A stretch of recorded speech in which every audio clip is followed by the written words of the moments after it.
The best new PS5 SSD just dropped. There's a secret PS5 feature coming soon and it's actually pretty cool. And the PS5 is getting more expensive. How's it going, everyone, and welcome to PSReady. Unfortunately, Ray is still under the weather, so we're back to the single host news videos, and the Not podcast is on hiatus for another week, but I think we'll be good next weekend. Real quick before we jump into the video, I have so many PlayStation accessories linked down below, like SSDs, controllers, monitors, TVs, headsets, anything you can think of for the PS5, and it would really help me out if you guys use those links to pick any accessories you need up, because I get a little bit of a kickback. So in my mad dash to cover the DualSense Edge after Gamescom earlier this week, I kind of missed my favorite announcement from Gamescom, and I wanted to talk about it here at the top of the video. It's Killer Clowns, the game. If you've never seen Killer Clowns from Outer Space, you have to fix that immediately. I don't know why it's getting more popular than ever in 2022 when it's a movie that came out in the 80s, but I am not going to question it because it is one of my all-time favorite horror movies. Like, it's under the guise of being a horror comedy, but it is actually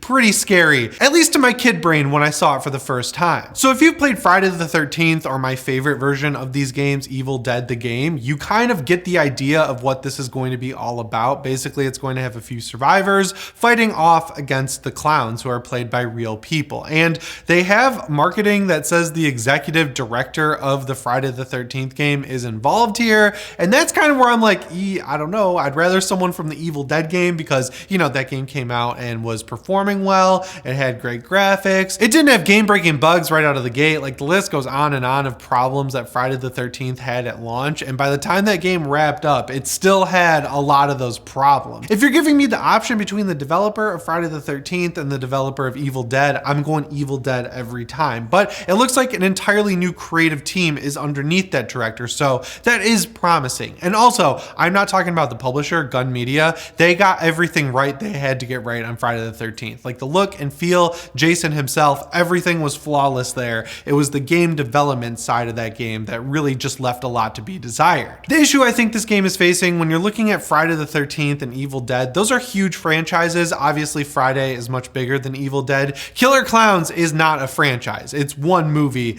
that has a lot of cachet with people because it's really unique. It's from 1988 though, so it has a lot of heavy lifting to do to get people involved. And that's where the issue is. This game is mostly going to be multiplayer. They're going to have to come out of the gate swinging hard with some really cool stuff that gets people excited to play this game, because since it's multiplayer, it lives or dies by its community. Next up, we have to talk about SSDs, because Samsung was not content with my ranking where I put them directly in the middle. Like, they didn't have the best speeds, they didn't have the worst speeds. They kind of performed in the middle across the board, and I guess they saw that video because now they are here with the 990 Pro, and according to all the articles I read about it, this thing is pushing the limits of PCIe 4.0, which is what the PS5 uses. So this is basically approaching the upper limit of how fast these drives can be. So if you're a numbers person, basically the 980 Pro caps out at 7,000 megabits per second read and 5,000 megabytes per second sequential writes. Whereas this is at 7,400 read and 6,900 write. So that on paper is a really big improvement. Now, the issue we faced with drives that say they're faster on paper than this even was that they didn't actually perform as well as they said they would on the box. It was kind of weird that some of them outperformed their box numbers, but most of them were falling well short of it. Whereas the 980 Pro was like sitting exactly where it was advertised to sit. So that's why I'm kind of trusting Samsung here and giving them the benefit of the doubt that if you buy one of these 990 Pros, you will get 7,400 megabytes per second write and 6,900 read, which we did see in the PS5 does make a material difference in how fast games are downloaded, how fast games are transferred from a disc to the actual SSD, which is kind of crazy considering you would think it'd be limited by the Blu-ray laser, but that was not the case in a lot of our testing. And we were saving up to like 2 to 3 minutes based on what drive we were using. So just knowing I had a good experience with the 980 Pro and still have a good experience with it. I use my PS5 all the time and that SSD is holding up great. And just seeing the numbers that Samsung actually puts on their box actually translating to real life use,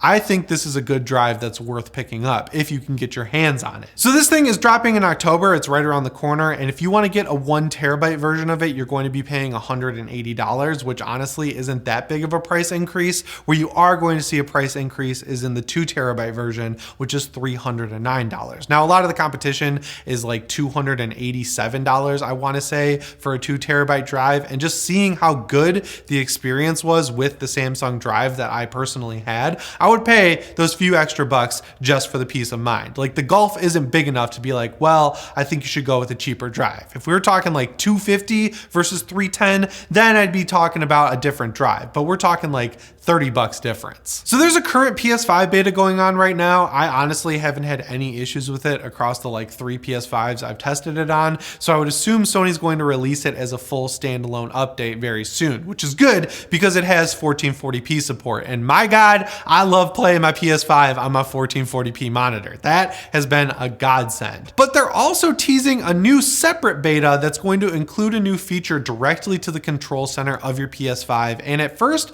I thought it was kind of like a gimmick, but it honestly seems really cool. So while Sony's been updating the PS5 and releasing games, they've also been on a buying spree in the background, picking up fighting game tournaments and esports leagues and stuff like that. And it seems like they're finally building in features to the PS5 directly to be able to take advantage of tournaments for a lot of these esports games directly from your PS5. This new tournaments beta is coming along with a lot of features like easily discoverable tournaments. Like if one's going on, you'll be able to access it right from the control center. They're going to have seamless on-console sign-up. So if you're logged into your PSN account, you'll be able to just sign up for a tournament right there from your actual PS5, which is great because going to a web page to get the new Destiny emblem during the showcase this week was such a huge pain in the ass. I want everything to be on my console. The overall length of the tournaments is going to be shortened just because it's going to be so much easier to get people in and keep track of them. There's going to be more tournaments, there's going to be real-time reporting, and there's going to be prizing since they can keep track of everyone so easily who's involved here. This is something that, like, when I was a kid and we started getting the 360 and the PS3 and they had online connectivity, I was like, oh man, maybe they'll start doing tournaments and then you can like be like the wizard in the 80s, that movie about the kid who was really good at Nintendo, who won the Nintendo World Championship. It's going to be like the new modern online version of that. And yeah, a lot of multiplayer games do have leaderboards, like Call of Duty specifically. You can go on websites and track people's KDs and see if they're using a VPN to like get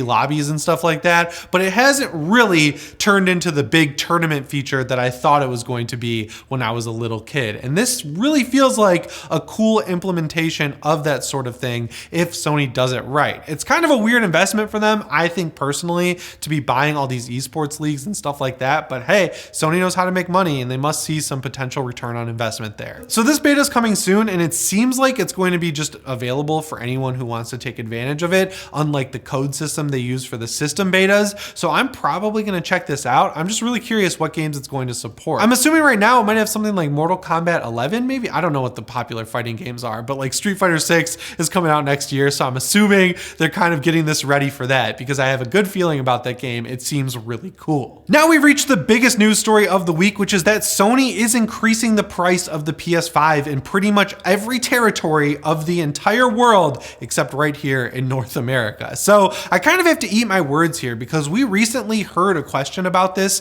on an earnings call Sony was doing and they refused to comment about updating the price of the PS5. And I'm pretty sure my thoughts on it at the time were if they were going to do this, it would be a last ditch thing they do just to make sure they're evening out the price so they can break even on it. But no, they're doing it much sooner than I ever anticipated they would. And people are rightfully pretty upset about this. So in pretty much every territory the PS5 is sold in outside the United States, the PS5 is being raised at around $50 or that local equivalent. Like it's going to be the material cost of $50 US depending on where you are. That's like if I went to these places and bought a PS5, like I probably wouldn't notice that increase overall. But if I lived there and my PS5 was going from whatever it is in Australian right now to $700 Australian, I would notice that in my wallet and I would be really upset about it. Now, obviously $50 on paper doesn't seem like that much, much. It's going from 750 Australian to 800, for example, but when you're at the store,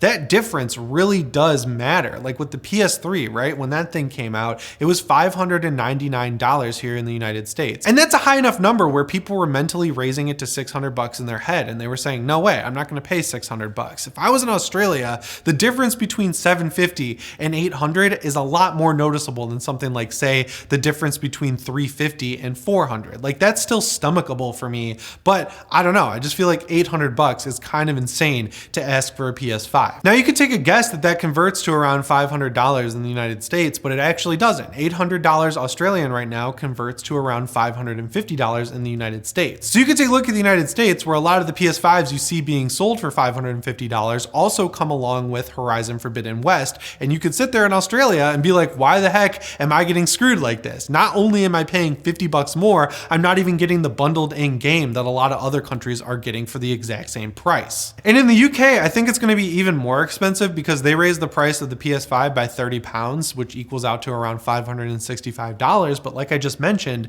the main PS5 that's being sold in the UK actually is even more money because it comes along with Horizon Forbidden West. So yeah, I mean, like my math's all over the place here. I'm sure there's a lot of stuff wrong in it, but this is a material increase in the PS5's price that I feel like people are going to feel in their pocketbooks, because in a lot of countries, Australia specifically, you're paying around the price of a game more to get this console that's already hard to get. Now, Sony is being a little overconfident here, and they say they don't think this is going to affect the sales of the PS5 at all. And I feel like in the short term, that's definitely true. Like people are going to buy a PS5 if they see them, whether they're in the US, the UK, or Australia, or any of these other countries, but that is going to have diminishing returns over time. Like we have not had very many next-gen games that really require the PS5 since that thing launched. All we've had is games that are also on PS4, but they run at a quality state on the PS5 that's actually usable. Like I am done personally with 30 frames per second, and I cannot believe that there are games that still require 30 frames per second to get any resolution over 1080p. Like to me, that's unacceptable. I don't know if that's just my PC gamer mentality, but yeah, I think it's crazy that not only are they giving us a console that's running games at 30 FPS in 2022 that are also on the PS4, but now they're coming back and charging more for it. And the biggest like cherry on top of why I think this is an issue is because of their reasoning, which is they're citing inflation as the reason, like, oh, it's getting more expensive to produce a PS5 and we might take a loss or just break even on the PS5 like every single one we sell, and we want to pass that on to the consumer. And to that, I say tough, man. Like that sucks. You priced the thing at 500 bucks. You inherently priced it too low. You should feel the consequences of that, not me. I'm already paying you for the console, and then I'm turning around and paying you more money to buy games from you. I am putting so much money in your pockets that's why you're selling the PS5 at a loss or breaking even on it in the first place, right? Like you're making so much money back on games. This shouldn't even be an issue. And I can almost guarantee you that as inflation starts to fall and the dollars around the world, the different currencies become more valuable and the PS5 technically on paper gets cheaper to produce, they're going to lower the price back to what it was. At the very least, we'll get a PS5 Slim that's back at the initial price of $500 or whatever its equivalent was around the world. Just mark my words there. Because, you know, unless you're talking about like food or gas, the prices of electronics, generally speaking, tend to stay pretty constant across the board. So if they're going up, they're going to stay there until we get a new iteration. And honestly, I think the lowest we'll see it fall until towards the end of this generation is around 500 bucks, which is what it cost in the first place. And this is just another free win for Microsoft, like the MLB The Show situation where, you know, all these websites went and asked Microsoft like, hey, are you going to raise the price of the Series S and X? And they're like, no, we're not going to do it because we're Microsoft and we can afford to eat the losses we're taking on all of these different consoles. And Sony definitely also could afford to take that hit. They're just choosing not to. And it's just a stupid time to give Microsoft a free win because Sony basically has free reign over the gaming industry for the rest of the year because Microsoft has no games to release.